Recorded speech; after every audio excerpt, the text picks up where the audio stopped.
Bismillahirrahmanirrahim. Assalamualaikum warahmatullahi wabarakatuh. Kembali lagi bersama kami di Ngopi Channel yang selalu mengedukasi masyarakat Indonesia. Oke guys, di siang hari ini kita akan mengomentari tentang video yang sedang viral. Salah satu pejabat di Negara Kesatuan Republik Indonesia merayakan ulang tahun dengan mengundang begitu banyak tamu undangan di kita bisa katakan tidak hanya di satu kota itu saja. Padahal ini dilarang. Well, apakah akan dihukum? Kita akan tunggu bagaimana kelanjutan peristiwa tersebut. Apakah akan dihukum atau akan biasa saja? Oke teman-teman, gua jadi sedih ya. Kenapa gua merasa sedih? Ngapain gua belajar hukum di kuliahan? Kalau memang di dalam praktekisasinya, di dalam realisasinya di Negara Kesatuan Republik Indonesia ini tidak dijalankan dengan baik dan benar. Di Fakultas Hukum itu gue mempelajari tentang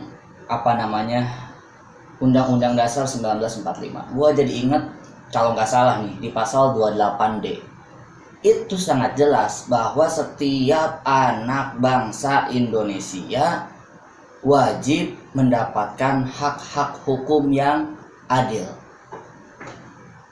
Baca kalimatnya. Setiap warga negara Indonesia berhak, ya, artinya wajib menerima perilaku hukum yang adil seadil-adilnya. Gua sedih. Jadi di semester sekarang ini gua jadi berpikir apakah gua lanjut atau tidak belajar hukum. Tapi ya cita-cita gue selain jadi mubalik, gue harus bisa berhukum juga, karena itu memang satu kesatuan yang tidak bisa dipisahkan. Artinya apa? Di era pemerintahan, ya, era pemerintahan saat ini seperti hukum tuh ya tumpul ke atas dan tajam ke bawah.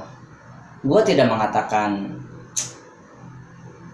pemerintahan ini pemerintahan yang buruk, gue tidak mengatakan itu, tapi gue hanya ingin mengingatkan kepada pemerintahan pasal 28D Undang-Undang 1945, tolong tegakkanlah, tolong realisasikanlah, tolong gunakanlah undang-undang tersebut. Karena apa? Karena negara kita ini yang menganut keadilan sosial bagi seluruh rakyat Indonesia.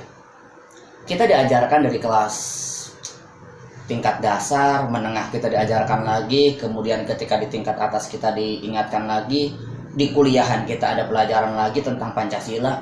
Tapi ketika realisasinya itu tidak ada, ya mau ngapain kita belajar itu loh. Artinya contohkanlah kepada kami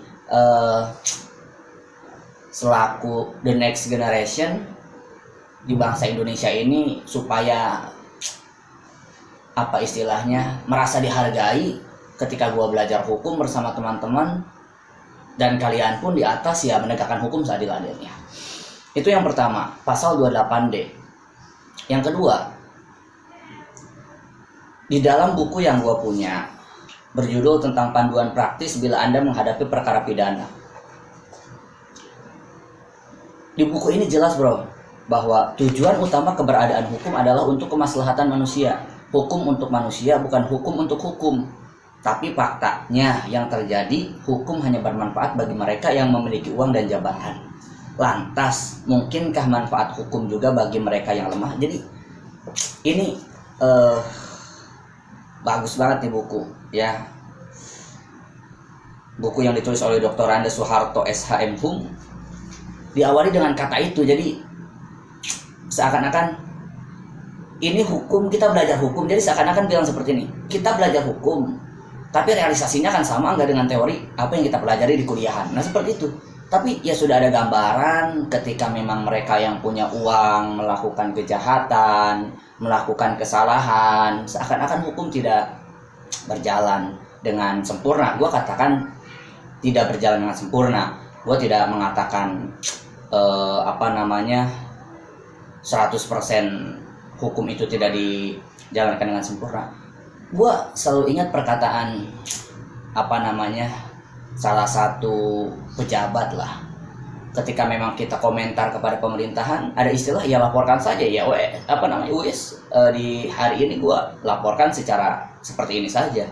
Tolonglah adili Gubernur Jawa Timur yang mengadakan pesta ulang tahun begitu hebat. Bayangkan Jawa Timur bintang tamunya dari Jakarta, bro. Katanya nggak boleh. Dari Jakarta ke Jawa Timur, gua bayangin susahnya melewati berbagai titik penyekatan. Ya, betul lah. Ketika yang punya banyak uang, punya kekuasaan, ya kan, mereka akan mudah menjalankan kehidupan semau-maunya. Tapi ketika kita, orang-orang lemah, hidup di negara ini, hati-hatilah. Karena apa? Karena ya kita takut. Takut kenapa?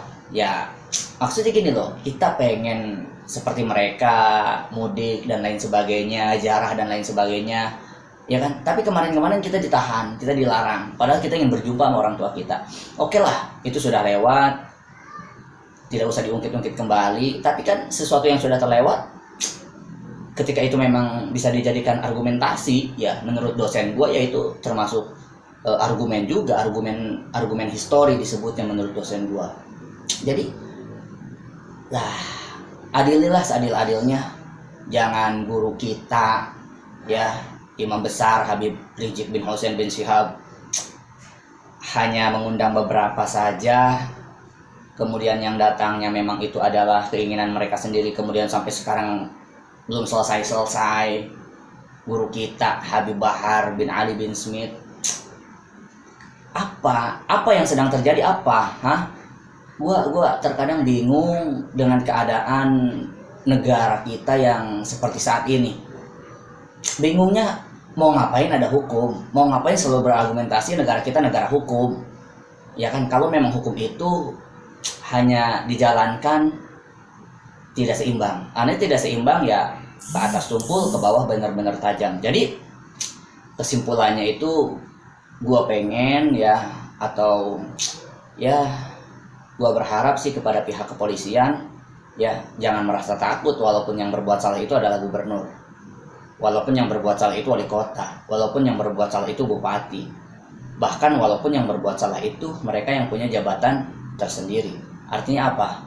Ingat, pengadilan dunia tidak ada apa-apanya.